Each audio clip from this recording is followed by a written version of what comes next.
વાત કરીશું ખેડાથી ખેડાના Dakor પુલ્હાશ્રમ English medium સ્કૂલમાં તાલુકા કક્ષાનો વિજ્ઞાન મેળો યોજવામાં આવ્યો હતો।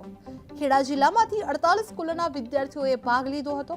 ખેડા જિલ્લા શિક્ષકો, ભાજપ મહેસૂલ મંત્રી સંજયસિંહ મૈડા અને ઠાસરા વિધાનસભાના ધારાસભ્ય યોગેન્દ્રસિંહની ખાસ ઉપસ્થિતિમાં વિદ્યાર્થીઓએ નવી શોધ, પર્યાવરણ જાળવણી અને ગતિશીલ ગુજરાત અંગેના પ્રોજેક્ટનું પ્રદર્શન કરવામાં આવ્યું હતું। લાઈવ ડેમોના માધ્યમથી નવી પેઢીને વિજ્ઞાન અને ટેકનોલોજી વિશે જ્ઞાન આપવામાં આવ્યું હતું। પ્રાથમિક શાળા સાડેલી હાલ જે ડાકોર ખાતે પુલાશ્રમમાં વિજ્ઞાન મેળો છે, શું છે તમારો project? Hybrid green energy model સમાજને અને દુનિયાને શું સમજાવવા માંગે છે?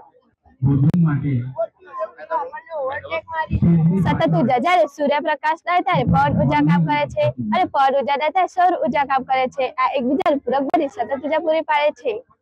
નમસ્તે, મારું નામ જાદવ પ્રાંસી રણજીતભાઈ છે। હું મહેશ કન્યા શાળામાં અભ્યાસ કરું છું। નમસ્તે, મારું નામ કલોલા બાંસી કાંતિભાઈ છે। હું ધોરણ 8માં અભ્યાસ કરું છું।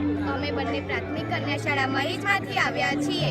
હવે આજે વિજ્ઞાનનું જે ખાસ કરીને અહીં એ ખાસ એનું એ કરવામાં આવેલું છે કાર્યક્રમ, શું કહેશો એ બાબતે?